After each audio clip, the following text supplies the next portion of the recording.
We want to take a moment to give our condolences to the family and friends of the iconic artist Tim Sales, who passed away this week. From his work on Wolverine, Gambit, and Spider-Man Blue to one of the most influential works of the last 3 decades, Batman: The Long Halloween, Tim created defining moments forever in our memories, and we thank him for the stories that he shared with us.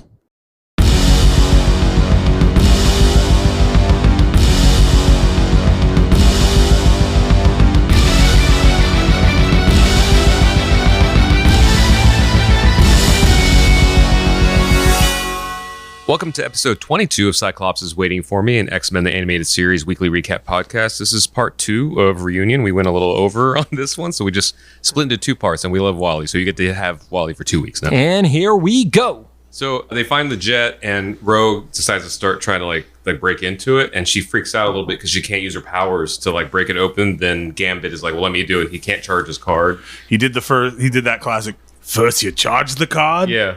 and then he stops. And it doesn't charge. And he freaks out. Because he's like, I don't know how to finish this sentence. He doesn't, like, first of all, he sees the love of his life not being able to use her powers and freaking out about it. Yeah. But he's like, nah, I'll show you how you use your powers. And then as soon as he doesn't realize his powers on his little playing card, he freaks out worse than she did. It's adorable. Everybody's powers are gone. But the thing that stood out to all of us in our notes, and Wally's headcanon, because Wally did not bring notes because he's a gas, nor should he have to bring notes. So Cyclops takes off his glasses. See his eyes. Yeah, we see his eyes. Beast, still blue. Not just blue, equally as muscly. Jacked blue. Does jumpy and acrobatic-y things. At one point, he breaks like a pipe or something, or not pipe because they're not there, like an iron bar or something like that, you know? Like, I would have loved it to see Beast revert back to human form. So this would have been like the blessing for Beast. He's like, oh my God, I'm a person again. That doesn't happen. None of that. You would expect that to happen. That's a very X-Men thing to happen. However, I can buy the logic that because it's a secondary mutation, the blue thing, that he causes himself, that's more of like a scar than a mutation, a power. So then what defines his power? Yeah. Is it like he's just clumsy now? He's just like, if he tried to do acrobatics, he just wouldn't do it? I spent a lot of this episode watching Beast to see if there was any obvious lack of power moment. And not only there isn't there's another beat later on that we'll get to that I think almost confirms, I don't think Beast is a mutant. yeah. Or he grew out of it. I think he's just like was naturally athletically stacked and really smart, and then messed himself up even more with his secondary thing. That is a sadder story. It really is. Cosmic rays. Yeah. It's radiation. This is the Marvel answer. So The Nasty Boys and the Mutates attack. And Ruckus takes them all up pretty quick. Everybody gets caught. Like I said, your favorite is Ruckus. You love Ruckus. And sorry, I do have to interject one piece. If you look at their first appearance in the start of the season, and then look at their appearance this one, the accents for Hairbag and Ruckus, they were toned down a bit. Okay. Like that was one of the things I noticed in their initial debuts is they had like very heavy accents. Like Hairbag was like a Jamaican-esque accent. Ruckus was like a European vibe to it. They were a little more just tamed English speaking voices. Some people wrote into the studio. Especially Ruckus. There's actually a really sweet moment that he has with Mr. Sinister where they're just like talking about their plans, and he like looks back and he's like, yeah, they're gonna run away together. Yeah. Like, I really connected with Ruckus in that moment. After this, it'll just be me and you. Anyway. But then we get the great Wolverine moment, which we all are big fans of, where Wolverine pops his claws and it's like, oh shit, this is hurt for forever, and I don't know that. Yeah. That is my favorite bit of all of this fight scene, is that they put in a grimace. Like, because it shows that level of detail of what they know about these characters, that logically, yes, there's nothing mutant about these things, as Wolverine says in this episode, but what allows him to do that is his healing ability, because these are metal knives popping out of his knuckles. And they didn't do a big deal about it, and he later pops him out without it being that kind of a thing, and it's fine. But the fact that they put that in here at the first time he did that just was a beautiful part of that layered, textured, respect for the source material that I think is the defining feature of this series. It kind of implies that if he spent like extended time without his powers, he would like kind of die of toxicity, right? Because he has all the adamantium in his bones. That I'm pretty sure that became a story at one point. There was adamantium poisoning when his healing factor got reduced. And that's kind of what happened in Logan, right? Like he's kind of getting worn down over time, and so it's like just a general unhealthiness and stuff. Yes. Dude is also old as fuck by the time of Logan too. So the fight happens. Vertigo takes out Wolverine, but he still manages to get away. By get away, you mean he falls off a cliff? And he got away. There's one moment where he like is jumping off of a cliff or whatever, and he just does like a cannonball thing where he like curls into a ball and rolls Sonic style. I always love that, and also I love that also makes sense. Unlike the Beast thing, like Wolverine's body is a machine too, and so like the only thing that he would get tired quicker. And again, I think that's something that is hinted at in this episode. Also drunker quicker. Oh God, yeah. If there was a bar here, like we would see sloshy Logan like you wouldn't believe. So the rest of the X-Men do get captured and taken away. We follow Wolverine because the Skyriders have gone after him. He's running through the forest. He loses them, but he confronts... These guys are going to correct me on the real names, but I have that he confronts a T-Rex and tries to put him in a headlock, which is hilarious. So most people would probably today call it a raptor because raptors in Jurassic Park are not actually raptors. It looks like was closest to a Deinonychus, which is the one that had like the little tappy claw. So... And then a bigger T-Rex chases it away. Which I would just concede is probably the T-Rex. Yes. Kazar finds Wolverine. They argue and fight because Kazar thinks that Wolverine's one of the mutates that's with Sinister and everything. And Wally, did you pick up on the reference that only you or I would care about and Rod wouldn't? With what Wolverine calls Kazar? No. He calls him Nature Boy. Which... Like a David Bowie thing. God damn it, Rod. Get out. That is absolutely on point because Kazar is... basically drawn like a professional wrestler. Imagine Tarzan, but instead of in the jungle, it's in the Savage Land. That's what Kazar is. And he has, like, instead of the stereotypical dark brown hair, he has the blonde that Ric Flair freaking has. Absolutely. And he has about as much intelligence as Ric Flair as well. Ric Flair would call a Triceratops a three-horn. I might have had a Ric Flair action figure as a kid. That's the extent of my knowledge. But as they start fighting, it ends up being Zabu who takes down Wolverine. They argue and they figure out that they're on the same side. Like Wolverine's like, I want to kill Sinister too. I don't work for that guy. So they decide to head to the Citadel, but they get attacked by more Skyriders, and Kazar starts taking them out, and they hijack. They carjacked. They carjacked a Skyrider. It was exactly like what you would do in GTA. So there's three of them. Yeah. Wolverine cuts the like saddle off one of them and he falls off. So that gets rid of one of them. Then so that pterodon is finally free to go away. He's like, fuck this. Yeah, it's just like, oh my God, what is this? I've never not had someone on my back. This is incredible. So that pterodon is living its best life now. Kazar, GTA, press X, pulls guy out of front seat of car, jumps on to the other pterodon. And then, so you think, okay, you got rid of one away forever, and then one got carjacked. You have two heroes. We're gonna go knock this other guy off, this other pterodon, and then we'll have two pterodons for Wolverine and for Kazar. No, they decide to also knock this guy off the thing or whatever. But again, another pterodon that's free to go on its own way, and so one still captive.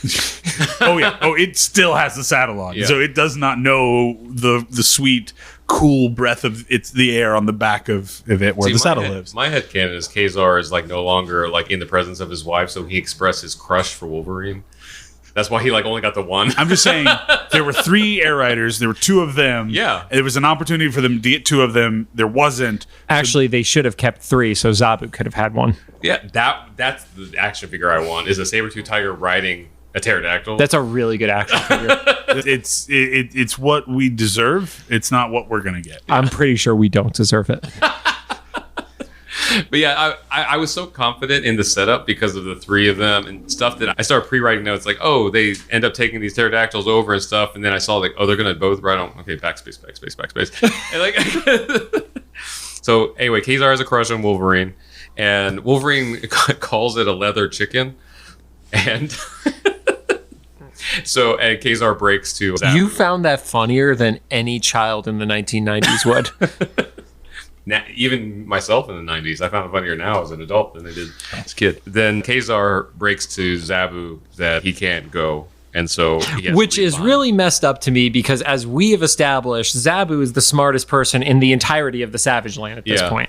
And he even says Smartest entity, not person. He even says like if we don't return, like avenge our death. So Zabu's clearly like very sentient. When this happens, when Wolverine, saddles up behind Kazar, and for those just listening, not the three of us in a room, he's like getting in that position when you got a nice young lady and you get on a motorcycle and you want her to kind of grab you from behind. That's what Wolverine is doing with a shirtless Kazar. And then something happens in his head and his eyes. It's not animated, but you can tell. And so he looks at Zabu and he says, "You must stay here and avenge us if we die." And you can tell, in that episode of Simpsons where Lisa breaks Ralph's heart and Bart's just sitting there with the frame by frame. Frame being like, and you can see the exact moment his heart breaks. You can see the exact moment that Wolverine has just created a second lifeblood feud with a Sabretooth. Because this thing has just seen his life partner not just taken. It's like Chewbacca levels of bonding. It is. Yeah. Imagine. This is not a pet. This is a friend. This is Han Solo deciding, hey, Chewie, stay on Tatooine. This Luke kid's going to be my second in command. Also, he's going to ride in my lap for some reason. I feel like you have to just use Ben in that scenario as opposed to Luke because it's an older person. But that's the only change I would make. It's got to be Kenobi as opposed to Luke. All the rest, accurate. Either way. Point is, I now believe that Wolverine is in the wrong in all of his blood feuds with Sabretooths because obviously he is the instigator. And he also likes injecting himself into relationships that are already established. Mojo messed up in Mojo Vision. He should have had Wolverine in his own little soap opera where like Sabretooth and then Zabu are roommates and like they... No. He hasn't met Zabu yet. Don't go crazy, Rod. But he was clearly watching this. It's on his TVs. He pointed at it. He's like, look, dinosaur show. Yes, but Wolverine hasn't met the real-life saber-toothed tiger. Keep going, Rod. Anyway, we're back at the dungeon. Sinister is just kind of taunting the X-Men. Yeah, he has Cyclops in his clutches, and probably what my favorite quote was him basically shit-talking Cyclops. Your eyes can destroy it, but they cannot see. And it's just like, you're an idiot. That's literally the nice way of saying it. And for some reason, Cyclops put his visor back on, maybe because Sinister hurt his feelings. I don't know. I don't think we talked enough about this. I think we need to double back for a second. Cyclops' eyes. Mm-hmm. Like, this is a major thing. This is like Beast, not Blue. Yeah. Which he should also be. But Cyclops' eyes, we're seeing these for the first time. Yeah. Like, there's a lot happening here. We're going to get into some other stuff here once you lose the powers. But it is, I think, it starts to get really powerful here in the Savage Land where you're having these. And I do think it was a mistake to just get him on model after this scene. Because I think that, you keep him, hood down, visor off. Which that's a great visual is when he has the hood down and stuff. And exactly. Yeah, it's not even like, because when he takes the visor off, there's still like the piece that's covering the back of his head. But when that's all down and you see it like, almost like the edge of a hoodie, like bunched up. It's a really like standout visual scene. I still remember to this day, many decades since this original came out. 3 decades since this originally came out. That laugh is because I said many, and then John put up 3 fingers. I wonder, somebody heard the correction, the unspoken correction. It's not a correction. It was many decades. I was being poetic, and this show is not for the poets of us. So thankfully, Maya Angelou is no longer with us because she would have been a terrible guest on the show. God damn it, Rod. Wally, continue. The impact of seeing Cyclops, hood down, visor off, and real eyes, pupils, and all, was impactful at the time because you not just didn't see it, you knew that seeing it is an impossibility that is a tragedy for Cyclops. Mm-hmm. So having this moment, and I buy him not going crazy about it in this because he's got to save Jean. Yeah. and the Professor. Like it makes sense that he would not stop and be like, oh my god, I can see with clear eyes for the first time. Is he British now? Yeah, I figured this was like a Colin Firth kind of Cyclops. The Cyclops in X-Men Animated always looked like he's Colin having Firth a moment. Let him keep going. Okay. But I think it was a mistake of the show to just get him back on model as soon as they got him in, which I think makes sense from a tactical standpoint, because you don't know forever how long this is going to go, and your power is pretty dangerous the nanosecond it comes back on. But I think that you could have kept him out of it a little longer, even had a scene where Jean could see him without it and had a thing. Again, things we'll get to, they know the impact there. They do explore a little bit of it elsewhere. So I think that if they would have just pushed that further, it would have made an already, I think, very impactful episode, which apparently no one likes, which is new to me. This is new to me. I thought this was everyone's favorite episode. It's a 7.8 and an 8.0, so it's not a bad episode. But apparently people fucking love Mojo.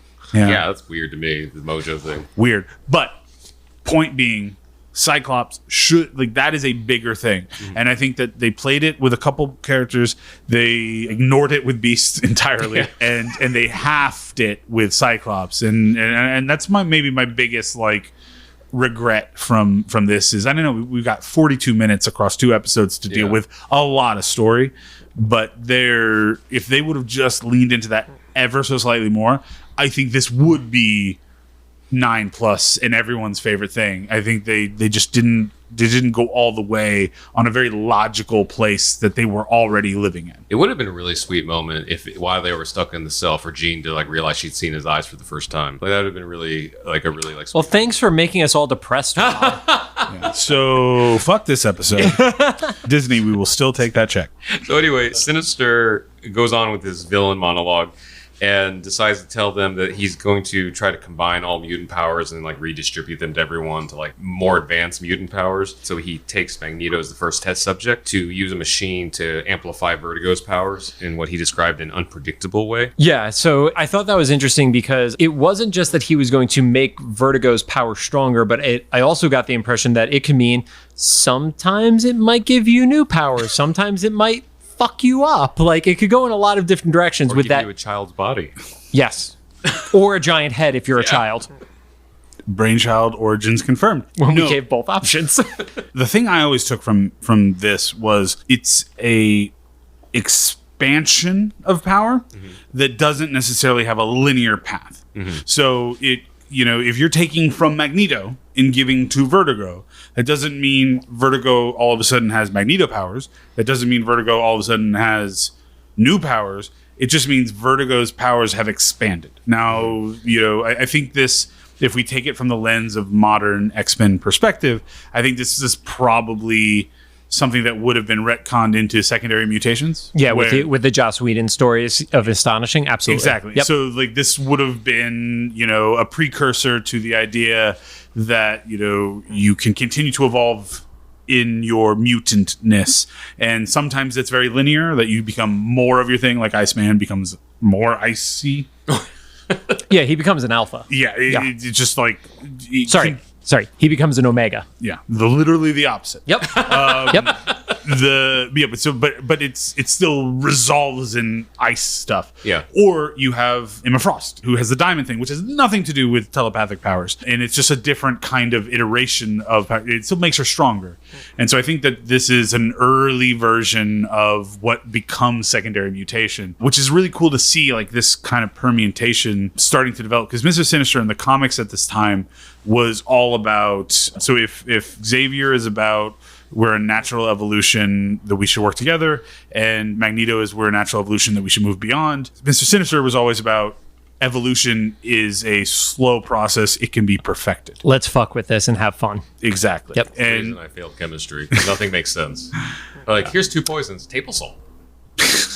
And I would mix 6 poisons and see how good the salt was. There you go. Speaking of poison, good Woodford Reserve, John. Anyway, so Vertigo, it looks like she just gets like a higher level of the same power.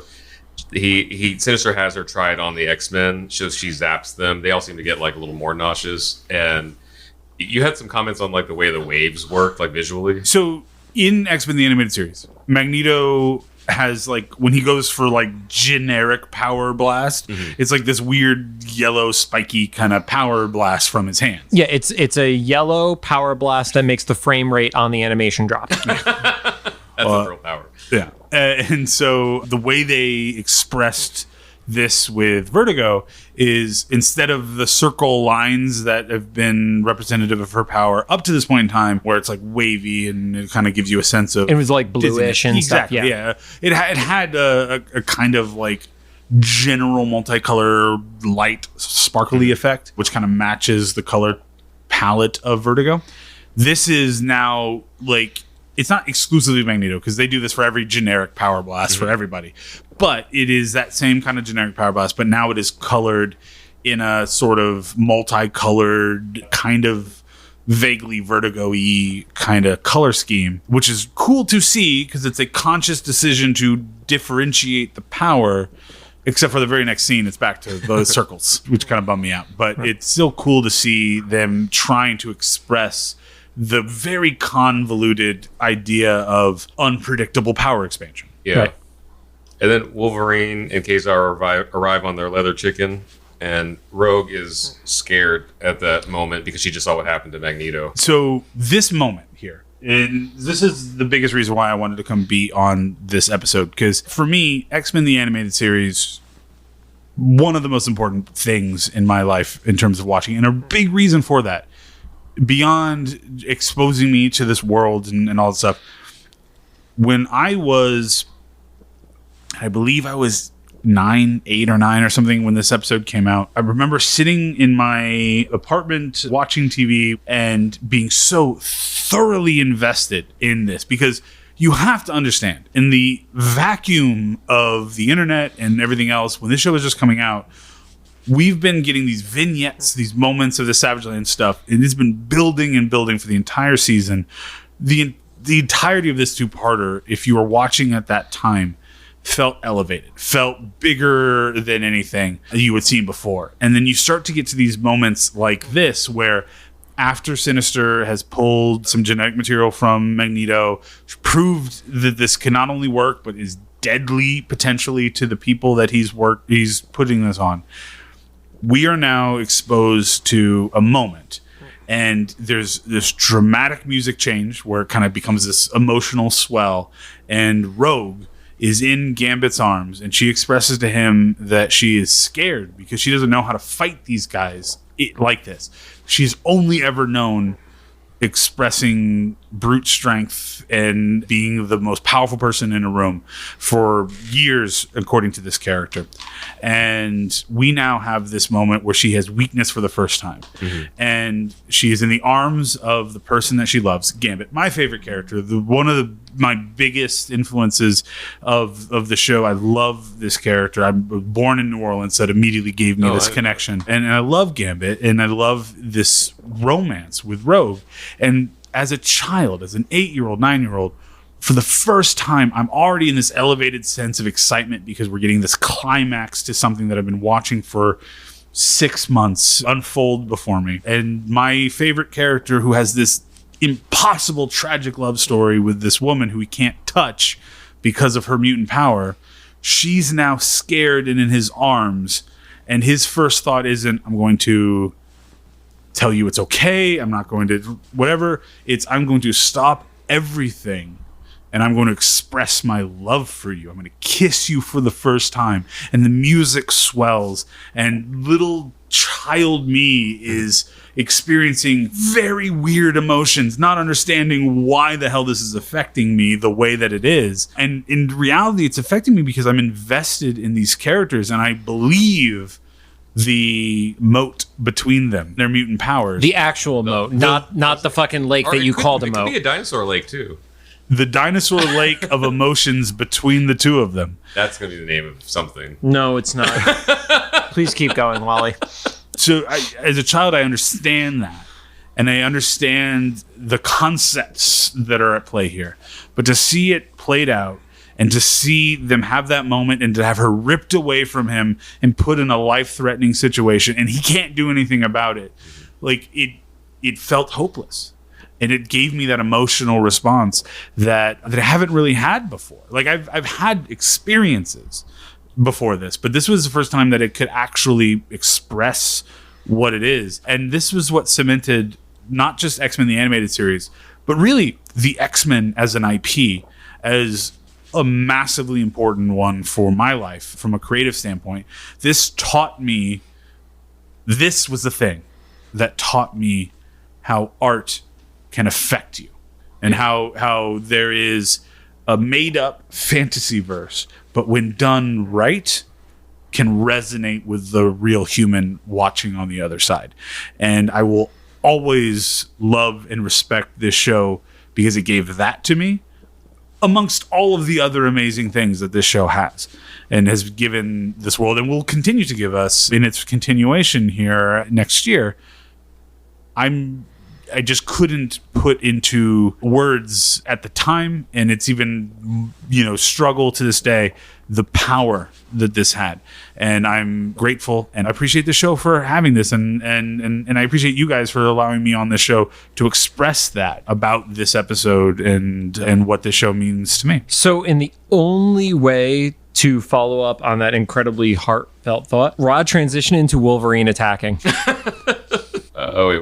Kazar and Wolverine sneak in. They split because Kazar is going to go free his people, and Wolverine is going to go presumably free the X-Men. We haven't decided yet. Pretty sure that was his goal. Yes, Rod. Rogue is getting chained up while Wolverine arrives, and so big fight ensues. Then we cut back to Kazar. He sees his wife and his people in like a dungeon thing, and she sees him. So she immediately starts flirting with the guard so that Kazar can take out the guard to free them. We quickly cut back to the lab. Vertigo zapping Wolverine, and the Savage Land people arrive and they start to attack, but then immediately get blasted off a cliff. It's even better than that. Yeah. They start to attack. Brainchild shuts the door. Like waddles to the door, shuts it, and they're like, okay. And then later when they're trying to desperately escape, they reopen that same door. They're all still there. Just standing there waiting for something to happen. Super awkward. It's great. So as that is happening, the fight breaks out. Wolverine cuts Morph and Xavier free. They then basically just do what every piece of technology is affected by. Throw something at it or break it. And magically they cut one of the bio vines. It's this great moment where Xavier says, "We have to destroy the machine." And so he throws a chair at it, and Morph... Which is really ironic that Xavier, of all people, is throwing a chair. It is. And I didn't think about it till right now. You're right. But then Morph, upon hearing, "We have to destroy the machine," chops off one of the biological, limbs or... Biovine. Yeah. Biovines. Yep. Which, I'm sorry, I didn't know that was a part of the machine. I thought that was just part of the Citadel. Apparently, it's both. It's both. So, Sinister's team is very fucking efficient. Yeah, it's so efficient that a tossed chair and one biovine slice immediately broke. I didn't say they were good. I just said they were efficient. So it breaks the power inhibitor, and Xavier, the first thing happens is Xavier falls because his legs glow and they stop working. Which, here's the only thing I want to say. They put so much emphasis on the belts as the way everybody is protected, and then they just destroy the machine. So the belts were just like this weird MacGuffin of can't fuck with the belts, or otherwise, they're going to lose their powers too. They went the other way of just no, we're storing everything. Yeah, and everybody starts getting their powers back. Except for Beast, which had no change. So this is what the best part about all of this. So, yes, as soon as it is destroyed, Xavier's legs glow, and then you start seeing other X-Men who are also glowing in areas that make sense for them. So, Jean has a little glow on her forehead, Cyclops in the visors. Gambit's crotch. There is glowing happening in all of the most relevant places for the X-Men. The only X-Men that does not get shown to have a single glow is Beast.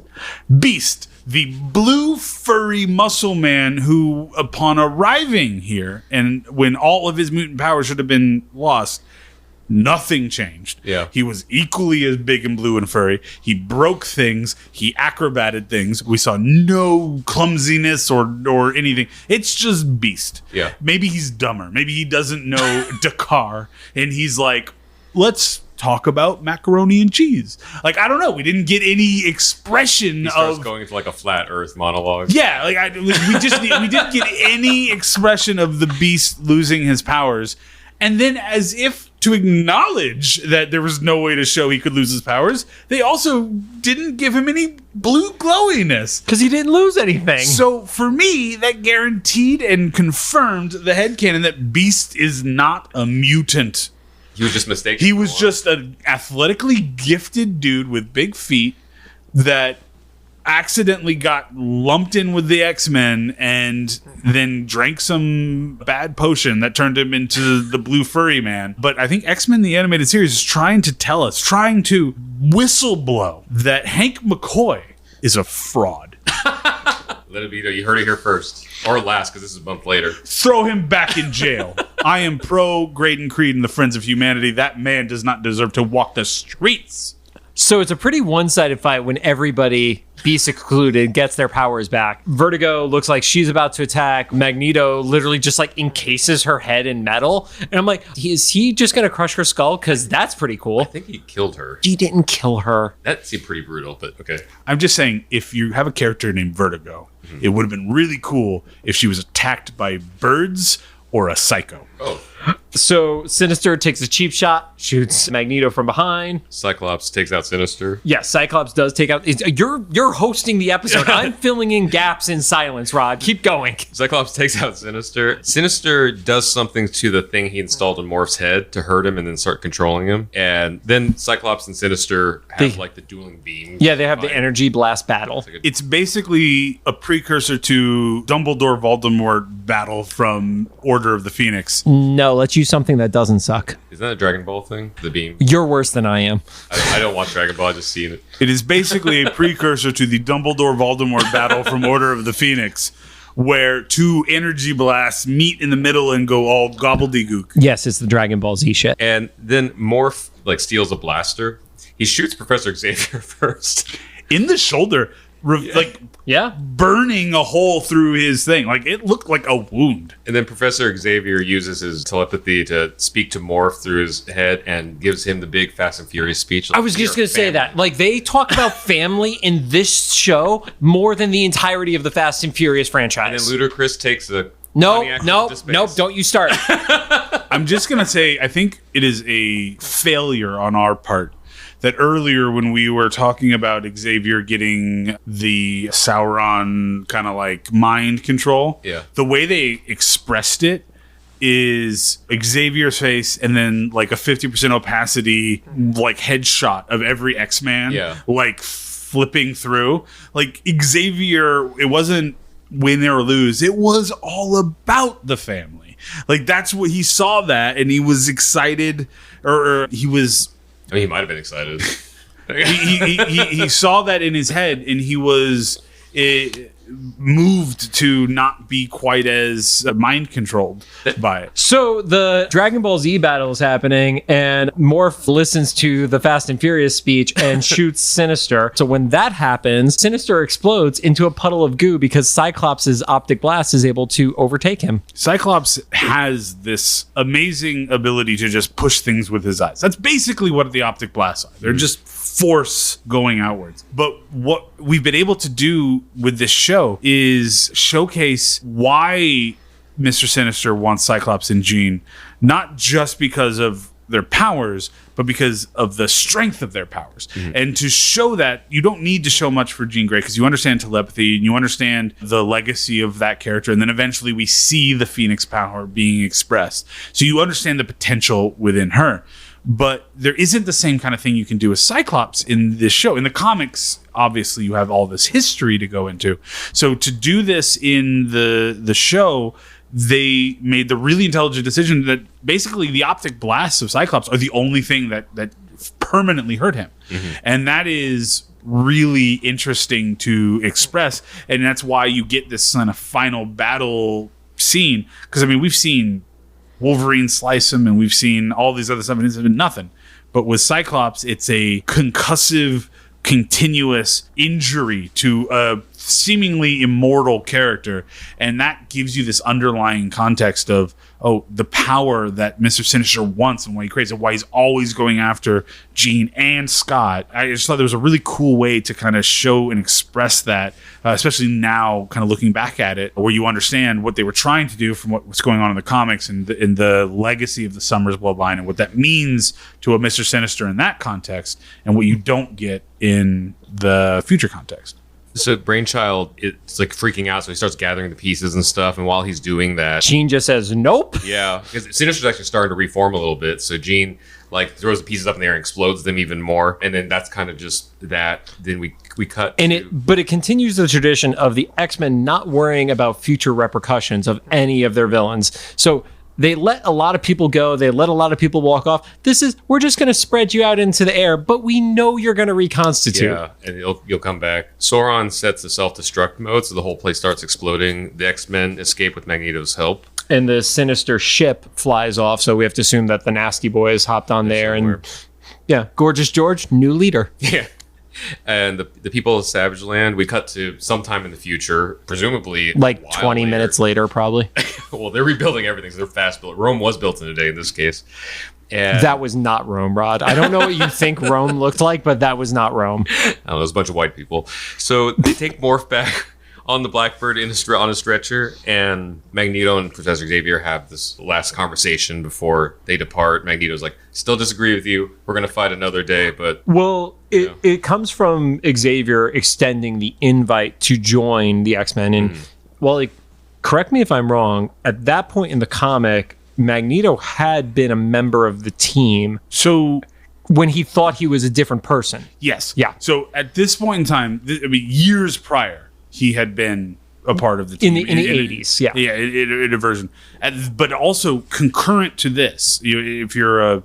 Jim Lee era. Yeah. Yeah, so this is not that far away from, in terms of the comics, where Magneto is leading the X-Men in the absence of an Xavier in that timeline. So what this is playing on is this tenuous line between Xavier and Magneto in terms of whose side can one be on. But this is also from a comic standpoint after he had gone much further into the enemy territory with like Fatal Attractions and the X-Men, the adjectiveless X-Men where he came back, the whole sort of New Mutant Genesis kind of stuff. So this was a really cool, if you were a fan of the X-Men at the time, just sort of like reinforcement of the idea that these are friends. These are guys that are on similar, adjacent, parallel, but different paths, and anything can either bring them closer together or bring them farther apart. And in the comics, they were at a pretty far apart place, but were about to come together again. And in the animated series, it just really shifted Magneto away from series big bad, which he was in season 1, to a benevolent's the wrong word. Yeah, a little more of like a neutral ground, because he responds, we each have our own destiny, and the future is going to prove which of us is right. And Xavier sees him off by calling him my friend. So it is now two people who are not at each other's throats anymore, but still cannot agree on ideology. And they might get in each other's way in the future, or right. they will. and they will a couple times, but also there will be a couple times of connection too. Mm-hmm. There's going to be later episodes where Magneto helps. There's going to be later episodes where Magneto's the villain. And then it ultimately ends where it ends. If you listen to every episode of this podcast, I'm not going to spoil it now. So then the Blackbird leaves with the X-Men and injured Morph. Magneto goes his own way. Sauron looks over all this and says, now that all the tourists are gone, basically, all of the Outlanders have left the Savage Land. The Savage Land's true future begins, and then the camera in an animated show pans down onto the shore, and it's supposed to be Mr. Sinister's face materializing in the sand and cackling as you leave the season. Yeah. But basically what happens is it pans down and there's a bunch of shards of stuff, and those come together into a dotted outline of Mr. Sinister's face. And he cackles. I want to clown this a lot, but I'm going to be completely honest. As a kid, this was terrifying. To know that he's still out there. The show does not even begin to pretend he's dead. Mm-hmm. But to know that he is the particles of him are still present in the area, and he's going to start coming together. This is the kind of villain action that starts to lead into what we're going to start getting in the next couple seasons. The Phoenix, which is this massive force. There's going to be some great apocalypse stuff coming down. There's going to be some more sinister stuff happening. And it's really showing that while this was very difficult for the X-Men to get through, we haven't even begun to express the power that's going to be thrown at these characters over the next 2 seasons. Because this is the second time Sinister's been like the end of season stinger. Yeah, I was going to say the same thing. Thank you for taking my note, Rod. No. It's fine. I didn't tell Rod I was going to say that. And then third, if you count the New Mutants. I don't. I said that wrong. Or third, if you count X-Men Apocalypse. I don't. I did it wrong again. Or third, if you count X-Men Dark Phoenix. Stop it. I'm sorry, that was the one that he actually showed up in the No, it's credits. fine. We're keeping all of it. I think I found my TikTok clip, though. Yeah, I also think we have 2 episodes out of this. So. Oh, yeah, definitely. Yeah, oddly enough, so there are all these great like fandom pages and fan wikis and stuff like that. The only reference for both episodes, aside from like first appearance of Lupa, which had obviously a huge impact on Wally, is Brainchild is apparently a reference to the movie Hands of Fate from 1966. Oh. How do you pronounce it? A satyr or satyr? Satyr, yeah. Yeah, named Torgo. Oh my God.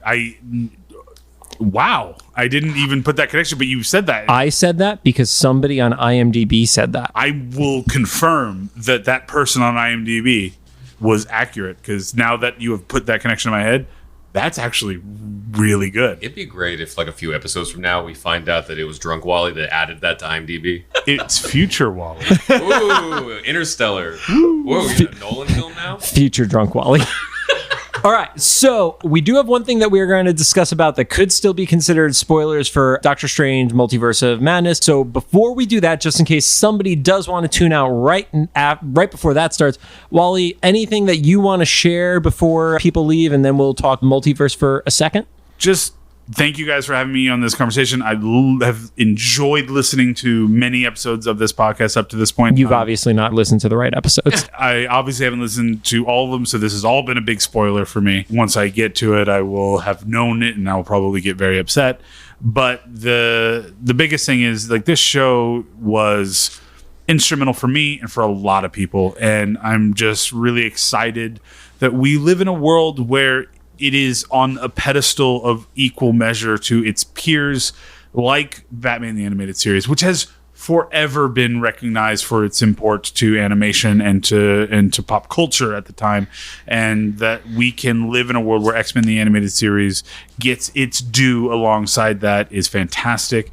And all of this gearing up to the revival series has me through the roof excited, and thank you guys, Rod and John, for allowing me to come on here and share my perspective on what for me was the biggest, most impactful set of episodes on this show, amongst the many that are massively important. And so if you are, a fan of this show or have been just a fan of the X-Men in general, for me, I'm just thrilled that we have an opportunity to revel in what this show specifically was. Bad animation, to be damned.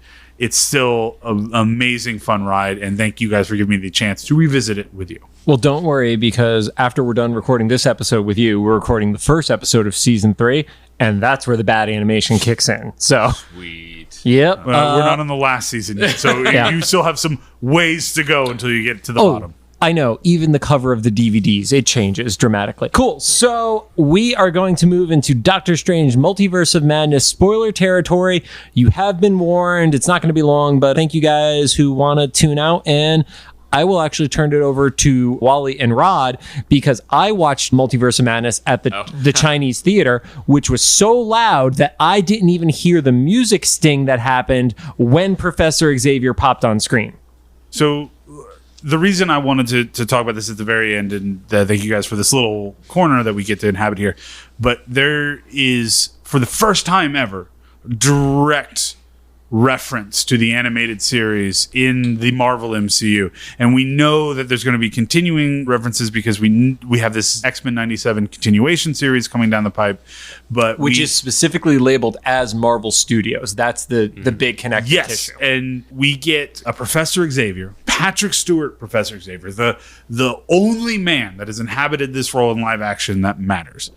And we see him, yellow hover chair, green suit, circular powers expressed visually, and a moment where he puts one hand on his forehead and the other hand points at the thing, like the perfect expression of the powers that were made popular by X-Men the Animated Series. And as he came onto the screen for the first time, they played a tiny sting of the X-Men theme. Yeah, they played the first two like kind of lines of the motifs, like da-na-na-na-na, da-na-na-na. The same kind of like connective tissue that you actually hear in an episode of X-Men Evolution, where someone in season 1, the episode's over and then they're like at a pool party or something for like the coda, and there's a tiny little sting in there that was just an Easter egg at the time. Watch that show. Watch X-Men Evolution. X-Men Evolution is great. We're going to get there once we get through this entire animated series. For all the greatness of X-Men the Animated Series, I desperately want some of the elements of Evolution to enter into the live action as well. But we can get there, and I respectfully reserve my right on that second series as well. That moment, it was cool because it was everything he wanted. It's kind of like in that really shitty Power Rangers update a few years ago. The only redeemable thing was when the Megazords came together, we heard the original theme song. It was the same composer, Ron Wasserman, who also composed the theme with me for this podcast. This show. Yes. And it's like when you see the moment, that music, like you said, is so connective. You did all that emotionally and also kind of like softly confirmed that is at least an animated universe Xavier, you know? Well, we had several animation things happening in Doctor Strange. Yeah. You have Captain Carter showing up in live action, who premiered in animation. Obviously not the same Captain Carter. You're expressing animation over the course of, or you're expressing universes over the course of multiple different iterations, and this is a live action iteration, and there's an animated bit as well. But you also had, during America and Doctor Strange's tumble through the multiverse, an animated universe that they went into. You also had a universe made of paint, which is also where it's hard to eat, vaguely animation as well. Which I just want to interject on the animation conversation. It very much, and Rod wasn't as familiar with it, felt to me like the MTV Spider-Man show from Neil Patrick Harris voicing Peter Parker. That was the cel-shaded style animation that I got the vibe from. You're exactly right. It was clearly just footage that they put animation on top of. But the fact that the worlds of animation have been blurred, and this in the pinnacle part of it is this Charles Xavier in this moment with this musical sting as he came up, and just that demeanor. Like the best part of that Professor Xavier was after the Illuminati left, he was like, "Nah, I'm gonna help this guy." Yeah, because he even regurgitated some of the dialogue from Days of Future Past, which is also really fantastic about. You know, it was in his Hope conversation with the younger version of himself, how, you know, it's not about, you know, you stumble, but you still go, or I don't remember the specifics. It's like someone can change. Yes, and he used that all moment. the screenings I was at, people like applauded for that line. Yeah. It's the epitome of who the Xavier character is, and all of it starts with that animated iteration. And yeah, it has its history in all the other stuff before, but if it wasn't for the animated series, that's not how they would have expressed peak fan Xavier. Yeah. It would have been a different thing. Honestly, it probably would have been Weird X Helmet from the current stuff. Yeah. If it wasn't for X-Men the Animated Series. And I love that it has that much of an indelible line, and I love that the music sting was labeled as X-Men 97 in the credits. Thing. Yeah, because I looked up the credits. I saw the credits after we were all waiting for that Bruce. And to be fair, Rod has seen the movie now 3 times in the opening weekend. Okay, but this wasn't because I'm like such a huge fan. It was a fun movie. Stop giving excuses. You saw it. I'm going to buy it. I just overcommitted because I haven't had experience event planning for myself in 2 years. So anyway, but yeah, I noticed. So interesting. this is not official. I don't actually, even though I've worked with Ron, I don't know anything officially. The implications of it being labeled 97 instead of just X-Men theme from before, most probably means that either that's the specific Master Sonic recording that will be X-Men 97, or there's some legal issue that they like filed something as, stuff. And that's just from a music publishing standpoint stuff. It could be just as easy as like it's a marketing move and they just wanted to plug it in there. I don't know. They added that little bitty ting. Yeah. Dun dun dun dun dun dun. And as soon as I left the theater from the very first time I saw it, I texted Ron and I was like, hey, you're gonna want to watch the new Doctor Strange movie. And he was like, I'm probably gonna wait for it to go on streaming. Cool. Well, whenever you are comfortable and stuff, it's like, this is probably already saying too much, but your legacy lives on. And he was like, oh shit, really? And anybody that doesn't know why that may have been surprising to him is like, he was doing a work for hire thing back when he was working on all his music and stuff. So on paper, all the writing credit went to Haim Saban and Shuki Levy. So they're the ones, and their company signs off on all that stuff. So anytime Power Rangers or X-Men or anything, music gets used, Ron doesn't need to be notified. And Saban, it feels like he goes out of his way to make sure he doesn't know. Because if you watch one of the RKBC videos where we interviewed Ron about the Power Rangers theme, he was not informed or even invited to the premiere of the movie, even though his music was used in it.